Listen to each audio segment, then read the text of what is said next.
সামাজিক যোগাযোগ মাধ্যম ফেসবুকে একটি ভিডিও লাইভ দেখছিলাম। তো ভিডিও লাইভটি দেখে আমার কাছে ব্যক্তিগতভাবে খুবই খুশি লাগছে এবং খুবই আনন্দিত হয়েছি। এবং এই বিষয়ে আসলে কিছু না বলে আর মানে থাকতে পারলাম না। তো আসলে যেটা ঘটছে সেটা আসলে সবার কাছে আসলে আমি শেয়ার করতে চাই। যেটা ঘটেছে সেটা হচ্ছে শরীয়তপুরে। শরীয়তপুরে ৫ জন ডাকাতকে গণধোলাই দিয়ে এই মুহূর্তে কিন্তু হাসপাতালে প্রেরণ করা হয়েছে। উচিত ছিল সেখানে কিন্তু তাদেরকে মেরেই ফেলা, কিন্তু এক প্রকার তাদেরকে মেরে ফেলাই হচ্ছিল। শেষ পর্যন্ত সেনাবাহিনী এবং পুলিশ গিয়ে তাদেরকে উদ্ধার করে হাসপাতালে ভর্তি করছে এবং তাদের অবস্থা খুবই আশঙ্কাজনক। এবং সেখানে কমেন্ট গুলো দেখতেছিলাম, সেখানে নাকি ৪ জনকে মেরেও ফেলছে এমন একটি কমেন্টে সেখানে বলা হচ্ছিল। আসলে সেখানে কি ঘটেছিল? শরীয়তপুর সদরের যে নদী আছে, ওইখানে যে একটি নদী আছে, সেই নদী দিয়ে কিন্তু ডাকাত দলের একটি বিরাট একটা অংশ সেখানে জনগণের উপর ডাকাতির কার্যক্রম শুরু করে। তো সেই সুবাদে জনগণ যখন টের পেয়ে যায়, বা শরীয়তপুরের আদিবাসী বা শরীয়তপুরের যে বাসিন্দারা আছে তারা যখন টের পেয়ে যায়, তখন তাদের সামনে প্রতিরোধ হিসেবে দাঁড়িয়ে থাকে এবং প্রতিরোধ গড়ে তোলে।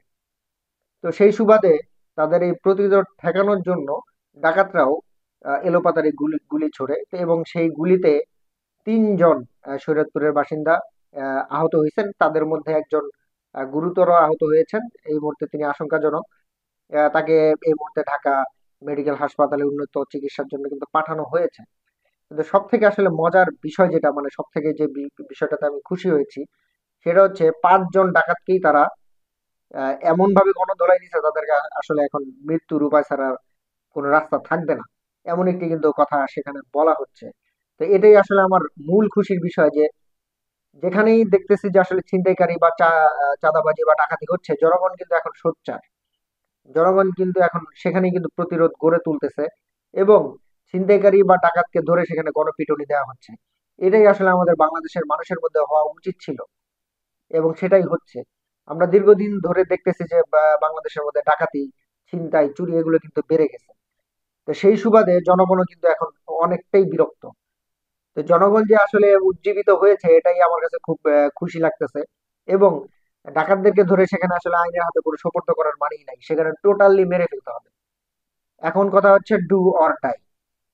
যেখানে ডাকাত দল থাকবে সেখানে জনগণ ঝাঁপিয়ে পড়বে, আহত হোক বা যেটাই হোক, তাদেরকে মেরে ফেলতে হবে। যদি আমরা তাদেরকে না মারতে পারি, তাহলে বাংলাদেশের মধ্যে থেকে কিন্তু এই দুষ্কৃতিকারী চক্রগুলো কিন্তু শেষ হবে না। এদেরকে ধরে সরাসরি মেরে ফেলতে হবে। তো ভালো লাগলো আসলে নিউজটি দেখে এবং লাইভটি দেখে। আহ, খুবই খুবই আনন্দিত আমি। এভাবেই আমরা বাংলাদেশের মানুষ সকল সকল মানুষের বিপদের পাশে এসে এগিয়ে দাঁড়াবো এবং পাশে এসে সবসময় থাকবো।